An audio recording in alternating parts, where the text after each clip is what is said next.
Amis auditeurs, nous retrouvons le père Biagio Virgiti, prêtre corse incardiné à Madagascar et actuellement à la paroisse Bonne Nouvelle à Paris, pour la parole de ce dimanche.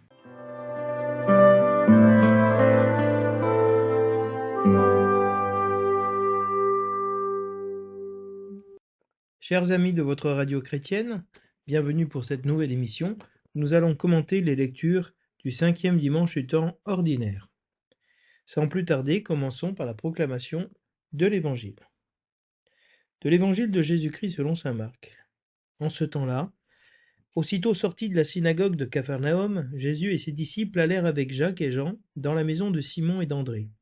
Or la belle-mère de Simon était au lit. Elle avait de la fièvre. Aussitôt on parla à Jésus de la malade. Jésus s'approcha, la saisit par la main et la fit lever. La fièvre la quitta, et elle les servait. Le soir venu, après le coucher du soleil, on lui amenait tous ceux qui étaient atteints d'un mal ou possédés par des démons. La ville entière se pressait à la porte.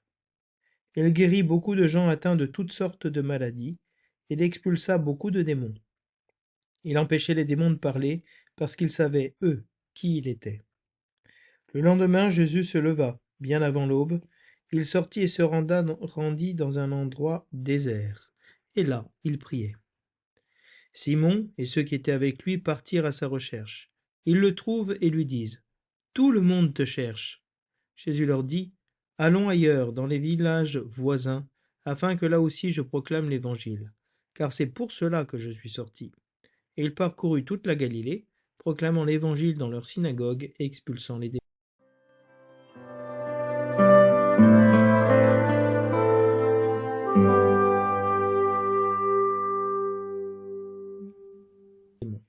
Du livre de Job.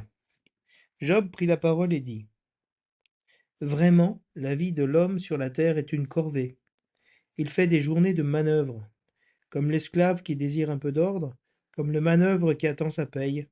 Depuis des mois, je n'ai en partage que le néant. Je ne compte que des nuits de souffrance. À peine couché, je me dis : quand pourrai-je me lever ? Le soir n'en finit pas. Je suis envahi de cauchemars jusqu'à l'aube. Mes jours sont plus rapides que la navette du tisserand. Ils s'achèvent faute de fil. Souviens-toi, Seigneur, ma vie n'est qu'un souffle. Mes yeux ne verront plus le bonheur.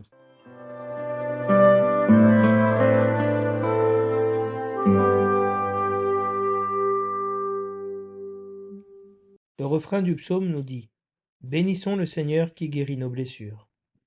Il est bon de fêter notre Dieu. Il est beau de chanter sa louange. Il guérit les cœurs brisés et soigne leurs blessures. Il compte le nombre des étoiles, il donne à chacune un nom. Il est grand, il est fort, notre maître, nul n'a mesuré son intelligence. Le Seigneur élève les humbles et rabaisse jusqu'à terre les impies. Entonnez pour le Seigneur l'action de grâce, jouez pour notre Dieu sur la cithare. Bénissons le Seigneur qui guérit nos blessures.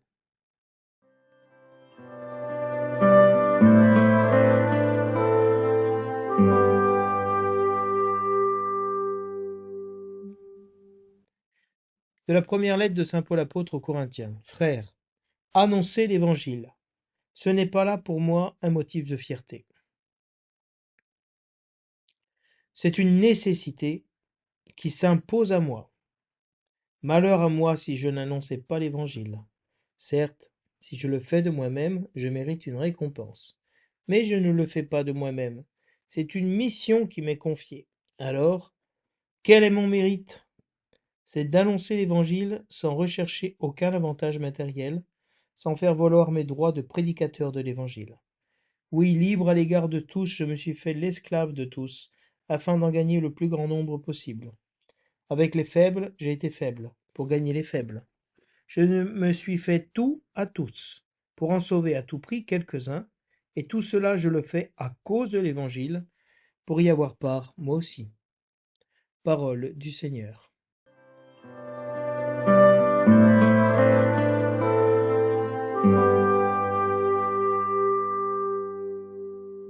Dans ce dimanche, l'Église nous propose le thème de la souffrance et de la maladie. Mais cette souffrance de l'homme, rencontre Jésus-Christ qui est le thaumaturge, c'est-à-dire le guérisseur, celui qui nous guérit de toute maladie. L'humanité est au lit avec la fièvre, l'humanité est atteinte de nombreux maux, possédée de nombreux démons, atteint de toutes sortes de maladies. Et Jésus-Christ vient pour justement faire venir le règne de Dieu qui chasse le démon, qui chasse le mal, qui chasse tous les maux, toutes les maladies, toutes les faiblesses de l'homme, pour rétablir l'homme dans la sainteté du projet de Dieu, dans la grâce. Jésus nous prend par la main, comme le dit Benoît XVI, il nous prend par la main par sa parole et par ses sacrements pour nous mettre sur pied et pour servir Dieu et servir nos frères. Jésus-Christ ne recherche aucun succès. Il est venu, il est sorti, comme il dira, il n'est pas sorti de Nazareth, il n'est pas sorti de Capharnaüm, ou il n'est pas sorti de la maison de Pierre. Il est sorti du sein du Père pour venir jusqu'à nous. Et il parcourt toute la Galilée proclamant l'Évangile et expulsant les démons. La mission de Jésus-Christ est de vaincre et de chasser le prince de ce monde, de la place où il s'est mis dans le ciel, et lui qui rend l'homme esclave. Les hommes, toute leur vie durant, sont rendus esclaves du Seigneur de la mort, c'est-à-dire le démon, nous dit l'Épître aux Hébreux, par la peur que nous avons de mourir.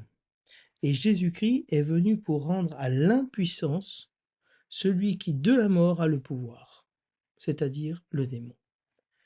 Et donc nous sommes encore vraiment dans cette dynamique baptismale, catéchuménale, où Jésus-Christ vient expulser les démons et guérir les maladies, c'est-à-dire guérir notre incapacité à faire la volonté de Dieu, à rencontrer le Seigneur. Pour ça, la première lecture nous présente le livre de Job. Et le titre donné à cette lecture de Job nous dit « Je ne compte que des nuits de souffrance ». Voilà, la vie de l'homme sur la terre est comme, c'est traduit par une corvée, mais c'est plus comme le service militaire, si vous voulez, comme une préparation au combat.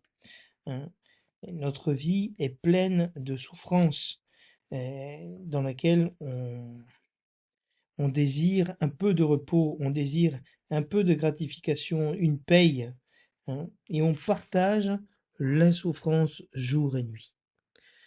Et le soir n'en finit pas, c'est-à-dire que ces ténèbres, ce découragement, cette perte d'espoir ne s'arrête jamais. Et Job termine en disant « Souviens-toi Seigneur, ma vie n'est qu'un souffle, mes yeux ne verront plus le bonheur. Seigneur, sauve-moi, viens à mon secours. » Pour ça que le refrain du psaume dira « Guéris nos blessures, Seigneur. » C'est lui qui nous guérit de toute maladie, qui sauve notre vie de la mort. Il est vraiment celui qui guérit le cœur brisé. Dans l'introduction au rituel pour le baptême des adultes, il est dit que le catéchuménat, cette préparation au baptême, vient pour guérir les distorsions du cœur de l'homme. C'est du cœur de l'homme que sortent tous les maux, toutes les souffrances. Toutes ces distorsions du cœur qui sont des distorsions de notre manière de voir notre vie, de voir nos souffrances, notre histoire, de voir la croix, et que Dieu vient vraiment pour guérir nos blessures. Il est vraiment à notre secours. Alors, pour cela, pour cet évangile qui est annoncé, proclamé et qui guérit par sa puissance et qui expulse le démon qui est en nous, Paul dira cette phrase incroyable « Malheur à moi si je n'annonçais pas l'évangile ». Cette nécessité qu'est pour Paul d'annoncer l'évangile sans aucune récompense, sans aucune gratification. Au contraire, Paul s'est fait l'esclave de tous pour gagner le plus grand nombre. Il s'est fait faible avec les faibles pour gagner les faibles. Il y a vraiment cette recherche, d'abaissement, cette kénose en langage chrétien, c'est-à-dire cette descente, ce dépouillement de Paul, qui pourtant était un homme euh, qui faisait partie de l'élite intellectuelle du judaïsme. Il avait été élevé au pied de Gamaliel, un des plus grands rabbins de l'époque, et non, il a préféré l'évangile que la gratification, que les honneurs. Alors on comprend mieux pourquoi dans l'évangile, Jésus-Christ fuit le succès, parce que le succès corrompt, et que la mission de Jésus-Christ n'est pas d'être reconnu, d'être accueilli. Jésus-Christ est venu pour détruire le péché et la mort, et pour nous donner son esprit.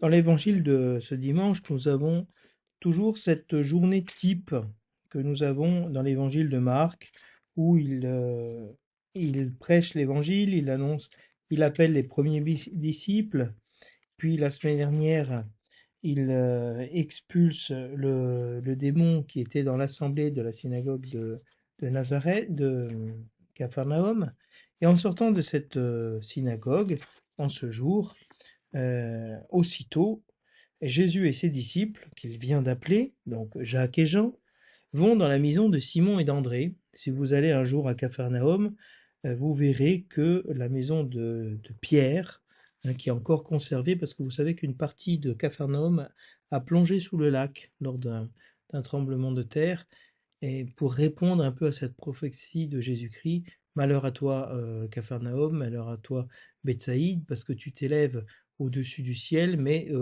à l'Hadès tu descendras. Et de fait, il y a eu un glissement de terrain, et une partie de Capharnaüm est descendue sous le niveau du lac, c'est-à-dire sous la mer, et la partie qui est restée en dehors du lac, c'est la maison de Pierre et la synagogue. Et une partie du village qui était autour de la synagogue et la maison de Pierre. Et donc, ils sortent de la synagogue, et donc Jésus-Christ les a appelés à les suivre. Ils l'ont suivi. Ils ont vu ce premier miracle de l'expulsion du démon. Et Jésus-Christ va se reposer et manger après le sabbat, donc faire le repas sabbatique après la prière de la synagogue, dans la maison de Simon et d'André. Or, la belle-mère de Simon était malade, avec la fièvre. Hein. C'est intéressant parce que la fièvre se dit en grec avec la même racine que le feu, pur. Hein. Et donc, pur veut dire feu, et elle était enflammée, si vous voulez. Et Jésus-Christ va la purifier, parce que cette maladie l'empêche, la fièvre, de pouvoir se rendre elle aussi à la synagogue et de prier. On parle à Jésus de cette femme qui est malade, évidemment. Jésus vient de chasser le démon d'un homme présent, donc on demande à Jésus de venir auprès de cette femme. Et donc de la même manière qu'on amène le paralytique à Jésus en le faisant descendre par le toit de la maison, de la même manière on parle à Jésus de cette femme, et Jésus s'approche de cette femme et va la prendre par la main et la faire se lever. Hein. C'est-à-dire Jésus-Christ vient véritablement à la rencontre de cette femme malade qui est dans la capacité de bouger, de se lever. Excusez-moi.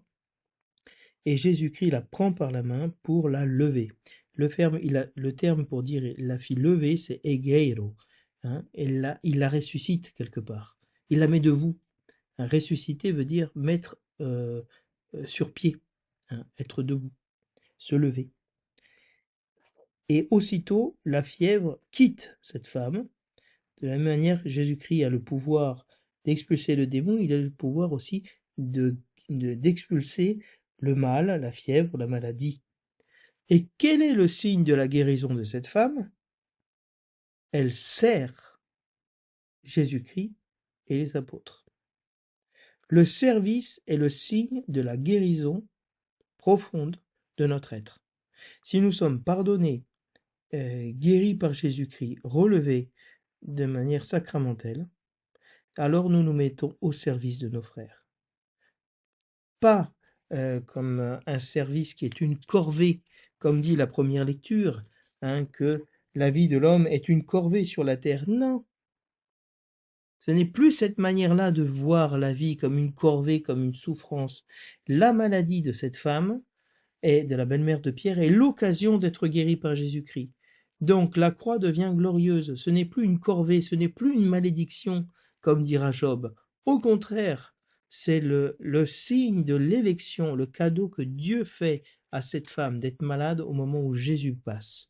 Et Jésus s'approche et guérit. Jésus sauve. Et pour ça, cette guérison pousse cette femme à servir le repas du Shabbat, qui est le rôle de la femme, d'allumer la bougie, d'allumer la lumière du sabbat et de servir ce repas. Alors le soir venu, après le coucher du soleil, c'est-à-dire on quitte le sabbat, on peut amener à Jésus tous ceux qui sont atteints de toutes sortes de maladies et possédés de démons. Parce qu'avant, c'était le Shabbat, on ne pouvait pas les transporter. Donc le Shabbat s'arrête, mais Jésus-Christ continue. Jésus-Christ continue sa mission. Il ne prend pas de repos, il ne dort ni ne sommeille, le gardien d'Israël. Et il va justement, alors que toute la ville se presse à la porte, parce que évidemment, si un démon est expulsé devant tout le monde à la synagogue, puisque tous les hommes sont à la synagogue, et la plus grande partie du village est à la synagogue pour la prière, tout le monde a vu ce miracle, parce que Capharnaüm est un petit village, c'est pas une mégapole, c'est pas Jérusalem. Et donc, forcément, toute la ville se pointe devant la porte de la maison de Pierre et d'André, de Simon et d'André. Ils se pressent à la porte, ils veulent tous rentrer, voir Jésus. Et Jésus-Christ guérit beaucoup de personnes qui sont atteintes de toutes sortes de maladies. Toutes les maladies, Jésus-Christ vient les guérir. L'Évangile nous pose une question. Quelle maladie avons-nous? De quel mal sommes-nous atteints? Quelle maladie Jésus-Christ doit-il venir guérir? Qu'est-ce que nous devons demander à Jésus-Christ pour les personnes qui sont malades autour de nous? Et la maladie physique est moins grave que la maladie spirituelle. La dépression, le découragement, la haine, la tristesse, de perdre la foi, le fait de perdre la foi. Et Jésus-Christ guérit beaucoup de maladies, toutes sortes de maladies. Il n'y a aucune maladie qui résiste au pouvoir de guérison de Jésus-Christ. Et il expulse beaucoup de démons. Ça veut dire que dans la synagogue de Nazareth, de Capharnaüm, il fait un signe, un démon. Il expulse. Mais il va continuer à expulser ces démons. C'est-à-dire que Jésus-Christ est venu pour expulser le démon de cette terre, de notre vie. Et nous avons beaucoup de démons, beaucoup de maladies. Et Jésus-Christ empêchait les démons de parler, parce que eux savaient qui il était. Et Jésus-Christ ne veut pas que les démons disent qu'il est le Saint de Dieu, de manière à ce que les personnes s'attachent à lui et l'empêchent de réaliser sa mission. Parce que Jésus-Christ n'est pas venu pour nous guérir de nos maladies. Il n'est pas la lampe d'Aladin que l'on frotte pour résoudre nos problèmes. Il vient pour faire l'œuvre du Père, qui est de détruire le péché en nous. Et cette œuvre ne sera accomplie complètement que lorsqu'il mourra sur la croix et qu'il ressuscitera le 3e jour, pour détruire et sceller définitivement sa victoire sur le mal. Donc Jésus-Christ est tendu vers sa course comme Paul. Il est dans un élan qui est de faire du bien partout où il passe, d'annoncer le royaume de Dieu, de guérir les maladies, d'expulser les démons, mais Jésus-Christ passe. C'est l'image de la Pâque. Jésus-Christ ne s'arrête pas. Nous sommes dans une dimension dynamique de la foi de la Pâque, du passage de Jésus-Christ. Et Jésus-Christ ne veut pas être prisonnier de la gratification, de la reconnaissance, du succès. Lorsqu'on vient à la fin de la messe et on vous dit: ah mon père, mon père, mais qu'est-ce que vous avez bien parlé, oh là là, c'est magnifique. Après, tu ne peux plus rien dire à la personne. Parce que à travers cette reconnaissance, cette adulation, elle coupe la possibilité de recevoir une parole. Et nous sommes moins libres de dire les choses. Et ça, c'est vrai pour le prêtre, c'est vrai pour chacun d'entre nous lorsqu'on reçoit des remerciements.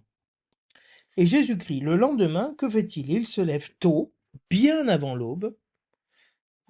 La mission de Jésus-Christ commence très tôt le matin. L'avenir appartient à ceux qui se lèvent tôt. Et Jésus-Christ se lève avant l'aube. Et il sort pour aller dans un endroit désert. Parce que la vie de Jésus-Christ est d'être dans la relation avec le Père, de prier, d'être en relation avec Jésus, avec le Père. Pour ça, il va dans les endroits déserts. Il quitte la ville pour aller au calme, loin des foules, dans le silence et prier. Alors Simon va à sa recherche avec les autres. Quand il le trouve, il dit: tout le monde te cherche. Cette expression est très intéressante parce que c'est la même qu'on retrouvera lors de la Passion. Les Grecs sont là et ils te cherchent. Tout le monde te cherche. Quand Jésus-Christ comprend que tout le monde le cherche et surtout que les Grecs le cherchent, il comprend que son heure est arrivée. Or là, il ne veut pas que tout le monde s'attache à lui. Et il dira dans la multiplication des pains: vous me cherchez non pas parce que vous avez vu des signes que je suis le Messie, mais parce que je vous ai donné à manger. J'ai multiplié le pain pour vous. Donc vous voulez me faire roi pour que je reste là à m'occuper de vous et résoudre vos problèmes matériels. Mais ce que Jésus-Christ vient faire, c'est une réalité beaucoup plus profonde, plus que spirituelle, existentielle, ontologique. Et Jésus-Christ répond: allons ailleurs, dans les villages voisins, afin que là aussi je proclame l'Évangile, car c'est pour cela que je suis sorti. Jésus-Christ a été envoyé pour annoncer l'Évangile, pour, à travers sa parole, l'efficacité de sa parole, faire venir, arriver aux personnes le royaume de Dieu, la puissance de Dieu, le salut de Dieu. Et donc, il y a véritablement ici l'importance de la prédication, de la proclamation de la bonne nouvelle, dans les paroles et dans les gestes. Pour ça, Paul dira, à un certain moment aux Corinthiens: je suis venu parmi vous pour annoncer l'évangile. D'ailleurs, j'ai baptisé personne, enfin peut-être un ou deux. Mais Dieu ne m'a pas envoyé baptiser, Dieu m'a envoyé annoncer l'évangile. Et donc cette dimension de la parole, elle est première parce qu'elle amène à la conversion, elle porte au sacrement. Et on ne peut pas arriver au sacrement sans être passé d'abord par la conversion qui advient par l'écoute d'une parole. Et donc la mission de Jésus-Christ, c'est d'être sorti du sein du Père pour cela. Et Jésus-Christ va parcourir toute la Galilée en proclamant la bonne nouvelle dans les synagogues et expulsant les démons. À travers ce petit sommaire, on comprend que Jésus-Christ a un ministère qui est double: proclamer l'évangile et de la même manière expulser des démons. Installer le règne de Dieu pour chasser le règne du démon.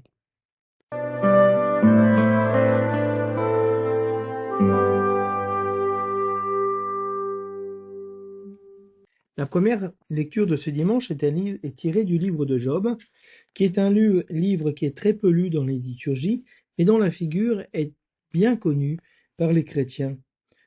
Parce que Job est l'image du juste qui souffre injustement, qui fait la volonté de Dieu, qui fait le bien, et dont Satan devient jaloux et va éprouver la foi de Job, va éprouver sa foi en tuant toute sa famille, tous ses enfants, en lui laissant sa femme et en lui piquant tous ses biens. Et puis Job ne va pas maudire Dieu, et au contraire, il va bénir le Seigneur a donné, le Seigneur a repris, le Seigneur soit béni. Et suite à ça, le démon va dire: laisse-moi tenter Job dans sa chair et tu verras qu'il te maudira.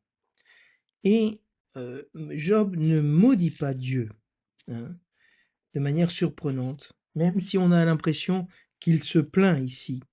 Mais dans le rapport avec Dieu, on est dans un rapport de vérité, et on montre à Dieu la réalité de souffrance dans laquelle nous nous trouvons. Jésus-Christ lui-même dira, « Père, éloigne de moi cette coupe, mais non pas ma volonté, mais ta volonté. » Donc Jésus-Christ, qui s'est fait pleinement homme, qui a été touché pleinement par la souffrance, lui aussi a été touché par le scandale de la souffrance. Sur la croix, il dira, mon Dieu, pourquoi m'as-tu abandonné ?» Donc, ça fait partie de l'incarnation, de l'humanité, de la faiblesse de l'homme que Dieu épouse en s'incarnant. Et donc, c'est très important, il y a des moments de notre vie où nous sommes touchés dans notre chair, dans notre âme profondément, par la souffrance, par le malheur. Et Job dira cette phrase très forte, que la vie de l'homme sur la terre est une corvée. Hein. La vie sur la terre, on dit en latin militia. La militia, c'est la milice, c'est-à-dire le service militaire. C'est l'enrôlement, si vous voulez. Et l'homme fait des journées de manœuvre, c'est-à-dire quelqu'un qui travaille de manière acharnée, comme un esclave. Et qu'est-ce que fait l'esclave? Il désire l'ombre, il travaille en plein soleil, il n'a pas de repos, il n'a aucune gratification. Il est comme le manœuvre, comme l'ouvrier, si vous voulez, qui attend sa paye. Et le péché en nous crée cette insatisfaction, cette incapacité à nous reposer.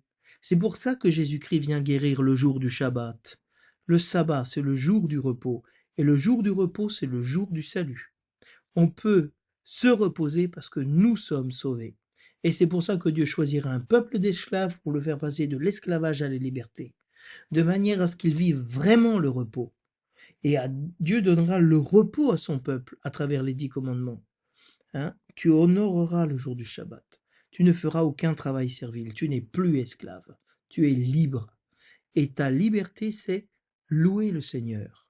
Vous comprenez comment il y a une syntonie dans l'Écriture entre la guérison du péché et de l'esclavage, hein, et le fait de louer le Seigneur, de bénir le Seigneur, de dire du bien de Dieu, de nous mettre au service de Dieu et de nos frères.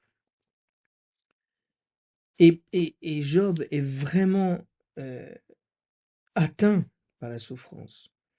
Il dit que depuis des mois, je n'ai en partage que le néant. J'ai rien à partager de ma vie, le vide. Je ne compte que des nuits de souffrance.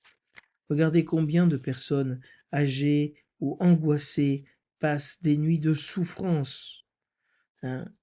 Ils se réveillent la nuit anxieux. Regardez que les anxiétés sont une réalité puissante de notre être. Elles nous réveillent la nuit. Vous avez une angoisse, nous avons une préoccupation. On ne dort pas bien, on ne dort pas bien. On a un réveil précoce, on se réveille au milieu de la nuit. À peine couché, dit Job, je me dis, quand pourrais-je me lever? Quand est-ce que vraiment je pourrais me relever comme la belle-mère de Pierre, c'est-à-dire vivre librement? Le soir n'en finit pas. Ce soir de l'humanité, ce soir de la mort, ce soir des ténèbres, du péché, du découragement. Je suis envahi de cauchemars jusqu'à l'aube. Combien d'entre nous, dans certains moments de notre vie, nous sommes envahis par les cauchemars? Et jusqu'à l'aube, jusqu'au petit réveil, au petit matin. Et de manière surprenante, Job dira, mes jours sont plus rapides que la navette du tisserand. C'est-à-dire, en même temps, j'ai l'impression, je souffre toutes les nuits, tout ça, mais ma vie passe à toute vitesse. Je ne profite pas de ma vie. Il s'achève mes jours faute de fil. C'est-à-dire, je n'ai plus de fil pour faire passer la navette, pour tisser mon vêtement, le tissu. Et donc, la vie est trop courte. La vie est trop dure et la vie est trop courte. Souviens-toi, Seigneur, ma vie n'est qu'un souffle. Voilà, cette vie n'est même plus trop courte, c'est un souffle, c'est-à-dire rien. Hevel, avalim, une vanité, un souffle, rien. Et cette parole termine sous une note qui peut sembler un peu découragée ou décourageante. Mes yeux ne verront plus le bonheur. Voilà, c'est fini. C'est fini. Pour moi, plus d'espoir. Mais c'est pas vrai. Parce que Job dira juste avant, souviens-toi, Seigneur, que ma vie est trop courte et que dans la situation dans laquelle je me trouve, je ne peux pas voir le bonheur par mes propres yeux. Ou tu interviens et tu me sauves, ou je suis condamné. Et ça, ce n'est pas le découragement. Ça, c'est de dire la vérité, de voir la réalité les yeux en face, que nous sommes tous face au temps qui passe, qui inexorablement nous conduit vers la mort, et que sur nos propres forces, nous ne pouvons pas faire la volonté de Dieu. Nous ne pouvons pas aimer. Nous n'arrivons pas à aimer en plénitude. Alors le psaume continue en disant « Bénissons le Seigneur qui guérit nos blessures ». Voilà, toutes ces blessures, toutes ces frustrations, toute cette mort, Jésus-Christ vient la guérir. Il vient mettre cette huile sur nos blessures, comme l'huile des malades, hein, cette onction. Pour ça, le psaume dira « Il est bon de fêter notre Dieu, il est beau de chanter sa louange ». Voyez le contraste entre ce qui semble le découragement de la réalité de Job et cette joie, cette fête qui naît du psaume. Parce que l'homme guéri de ses blessures loue le Seigneur, il bénit Dieu, il est dans le culte. Pour ça que la semaine dernière, le Seigneur guérit le possédé qui est dans la synagogue. Parce qu'il est possédé, il ne peut pas bénir le Seigneur. Beaucoup d'entre nous, dans nos assemblées, nous sommes là, nous murmurons, nous sommes fâchés, nous bénissons personne. Nous ne pensons pas que Dieu fait bien les choses dans notre vie. Et donc, Jésus-Christ vient nous guérir de cette ingratitude. En espagnol, il y a un proverbe très beau qui dit Hombre agradecido, hombre ben nacido. Un homme plein de gratitude est un homme bien né. Et quand on n'est pas plein de gratitude, on est mal né. On est né de travers. Et donc, pourquoi il est beau de chanter la louange de Dieu, de fêter le Seigneur? Parce qu'il guérit les cœurs brisés. Il soigne les blessures. Le cœur de l'homme qui est compliqué et malade, qui depuis sa jeunesse ne forme que des desseins pervers et mauvais, Jésus-Christ est venu guérir le cœur de l'homme. Ce cœur qui est brisé par le péché, brisé par la vie, brisé par le découragement, brisé par la souffrance, et le guérit, il le recompose. Il redonne au cœur cette capacité vitale de pomper, pom pom, pom pom, pom pom, pom pom, d'irriguer de sang tout le corps et de soigner toutes les blessures de l'homme. Non plus les maladies, mais les blessures de l'histoire, c'est-à-dire les coups du maître de corvée, les flagelles, la flagellation, le fouet, les blessures. Et si Dieu compte le nombre des étoiles et donne à chacune un nom, Dieu est grand, Dieu est fort, il est notre maître. Hein? Personne n'a mesuré son intelligence. Et pourtant, il guérit notre cœur, il guérit nos blessures. Dieu se fait proche de nous. Si proche, dira le psaume, qu'il élève les humbles. Il va prendre celui qui est humilié par la situation et il va le mettre à la première place. C'est pour ça que c'est important de laisser le Seigneur nous faire justice dans notre vie, de ne pas se faire justice soi-même, de laisser que lui, il nous élève. C'est lui qui abaisse et qui élève, qui humilie et fait grâce, nous dit le psaume. La Vierge Marie, dans le Magnificat, dira il abaisse les superbes, il relève et il renverse les puissants de leur trône, il élève les humbles. Voilà ce que fait Dieu. Il renverse la situation, il rétablit l'homme, hein, humilié par le péché, humilié par la souffrance, par la maladie, par les échecs. Hein, il va l'élever. Et les impies, ceux qui ne louent pas le Seigneur, qui ne croient pas en Dieu, il les rabaisse. Alors, Entonnez pour le Seigneur l'action de grâce. Jouez pour notre Dieu sur la cithare, parce que regardez que notre Dieu est un Dieu bienveillant, puissant.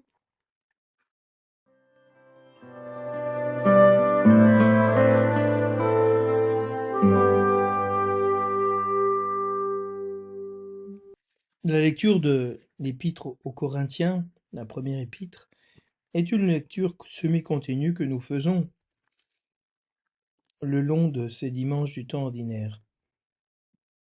Et ici, nous avons un passage très fort de Paul sur la conscience qu'il a de l'annonce de l'Évangile. Et cela est en pleine syntonie avec l'annonce de l'Évangile, de la bonne nouvelle, proclamation de la bonne nouvelle, proclamation de l'Évangile, qui est donnée dans l'Évangile, dans la lecture de Saint Marc. Et au lieu d'attendre une récompense pour l'annonce de l'Évangile, bon, écoutez, moi j'annonce l'Évangile, c'est normal que je vive de l'Évangile. Non, Paul va dire quelque chose de surprenant. Il va dire, pour moi, annoncer la bonne nouvelle de Jésus-Christ, annoncer Jésus-Christ, c'est-à-dire faire venir Jésus-Christ dans la vie des personnes à travers ma parole, c'est pas pour moi un motif de fierté. C'est pas que je tire gloire, je me glorifie, je suis honoré par cela. C'est pour moi une nécessité qui s'impose. C'est-à-dire, je ne peux pas faire autrement. J'ai été saisi par le Christ, par Jésus-Christ. Donc je ne peux pas ne pas annoncer l'Évangile. Je ne le fais pas comme un fonctionnaire, comme quelqu'un qui a reçu un mandat et qui le fait parce que, voilà, il est honoré par ça. Dieu l'a choisi pour ça. Non. Paul se rend compte qu'il n'est pas digne d'annoncer l'Évangile et que Jésus-Christ est venu le sauver quand même. Lui qui était un assassin, lui qui persécutait les chrétiens. Donc il ne le voit pas comme un motif de gloire. Il n'a rien fait pour mériter cette gloire. Au contraire, il a fait le contraire. Il n'a pas mérité cet honneur. Et Dieu l'a sauvé quand même. Dieu l'a visité. Donc pour lui, c'est une nécessité. Pour ça, Paul a une conscience pleine de ce que est le salut que Jésus-Christ lui a donné. La reconnaissance éternelle qu'il a envers Jésus-Christ. Il ne continue pas sa vie. Il est sauvé par Jésus-Christ, il laisse tout et il suit Jésus-Christ, comme les apôtres. Il dira cette phrase forte. Il ne dit pas « Je suis heureux d'annoncer l'Évangile ». Il dira « Malheur à moi si je n'annonce pas l'Évangile ». Qu'il m'arrive un malheur grand si je me tais. Moi qui étant reçu, moi qui ai reçu l'Évangile, qui ai été sauvé de mes péchés, de l'aveuglement de la loi, du légalisme, de la haine contre les chrétiens, si je ne fais pas ça, je suis un homme maudit. Vous imaginez? L'homme, Paul, qui se rend compte qu'il a été sauvé, s'il ne fait pas le bien, c'est-à-dire d'annoncer la parole, il est malheureux. Donc on n'est plus ici dans un malheur qui est subi comme Job, un malheur de la souffrance du péché. Ici, le malheur chez Paul, c'est pas de faire le mal, le malheur, c'est de ne pas faire le bien que je peux faire. Ça, c'est le vrai malheur, ça, c'est la vraie condamnation. Malheureux homme que je suis, dira-t-il, parce que le bien que je veux faire, je n'arrive pas à le faire. Et le mal que je ne veux pas faire, c'est ça que je fais. Qui me libérera de ce corps voué à la mort? Malheureux homme que je suis. Donc vous voyez qu'il y a une conscience puissante et profonde de ce que veut dire annoncer l'Évangile. C'est pas un motif de gloire, c'est une urgence, c'est une nécessité. Et si nous comprenions ça, nous les chrétiens, nous arrêterions de vivre dans un christianisme bourgeois, où on vit le christianisme pour soi, à la fin pour être gratifié par le christianisme. Et Jésus-Christ n'a pas cherché à être gratifié, il n'a pas cherché le succès. Il a cherché à faire la volonté du Père d'aller de village en village annoncer l'Évangile. Si je le fais de moi-même, l'annonce de l'Évangile, d'accord, je mérite une récompense. Mais si je ne le fais pas de moi-même, c'est une mission qui m'est confiée. Paul ne l'a pas fait de lui-même. C'est Dieu qui lui a confié cette mission. Il dit, Paul, Paul, pourquoi me persécutes-tu? Tu es devenu pour moi un outil de choix pour les nations, prophète des nations. Il y a eu un appel. Alors, quel est mon mérite? Aucun mérite. C'est une question rhétorique avec une réponse négative. Alors, quel est mon mérite? Aucun. Annoncer l'évangile sans rechercher aucun avantage matériel, sans faire valoir mes droits de prédicateur évangile. L'évangile gratuitement, sans chercher à ce que les autres accueillent ma parole et me donnent une consolation affective, financière, parce que j'annonce l'évangile. Libre à l'égard de tous. Jésus-Christ est libre, tout le monde te cherche. Libre, il s'en va. Il n'est pas esclave, il n'est pas attaché par les personnes. Cette liberté de Jésus-Christ, Paul l'avait. Il est libre à l'égard de tous. Libre face à cette gratification qu'est l'annonce de l'Évangile, libre face à ses mérites, et bien plus. Il dira, je me suis fait l'esclave de tous. Je me suis mis au service de tout le monde. Des riches, des pauvres, des petits, des faibles, des intelligents, des peu instruits, afin de gagner le plus grand nombre possible. Quel est le but profond de ce que fait Paul? Gagner les personnes au Christ. Pas de faire passer sa volonté.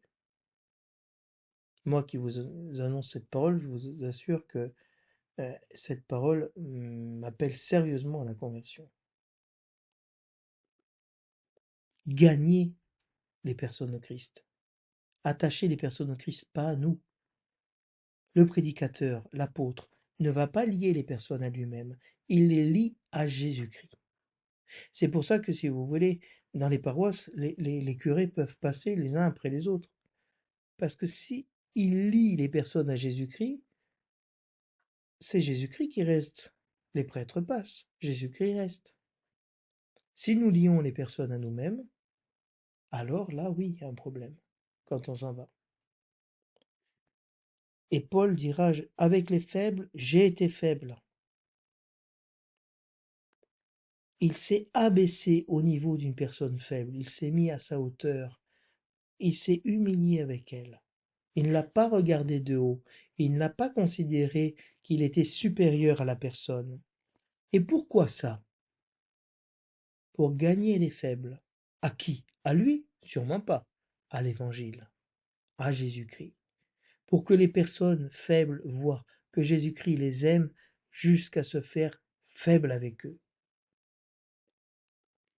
Je me suis fait tout à tous pour sauver à tout prix quelques-uns. Le but de Paul, c'est que Jésus-Christ arrive aux personnes et les sauve. Tout cela, je l'ai fait à cause de l'Évangile, pas à cause de moi, pas à cause d'un projet personnel. Hein? Pourquoi j'ai fait ça? Pour l'Évangile, pour y avoir part moi aussi. Regardez l'humilité de Paul, grand apôtre, grand prédicateur, grand missionnaire. Et il dit, moi, j'ai annoncé l'Évangile, mais je voudrais bien y avoir part. Moi qui l'ai annoncé, je voudrais vraiment pouvoir le vivre pour toujours. Vous voyez comment Paul est un homme qui a été profondément guéri de cette maladie qu'est l'orgueil, de cette maladie qui est la vaine gloire, la vanité, la recherche du succès. Et il s'est donné à l'Évangile. Et donc le Seigneur vient guérir beaucoup de maladies dans notre vie, beaucoup de situations, pour nous faire passer à la vie éternelle. Et donc il vient nous prendre par la main, comme disait Benoît XVI, dans la parole et dans le sacrement. Alors j'espère vraiment que le Seigneur puisse tous nous relever, relever nos assemblées, pour nous porter à la Pâque et nous porter à la semaine prochaine.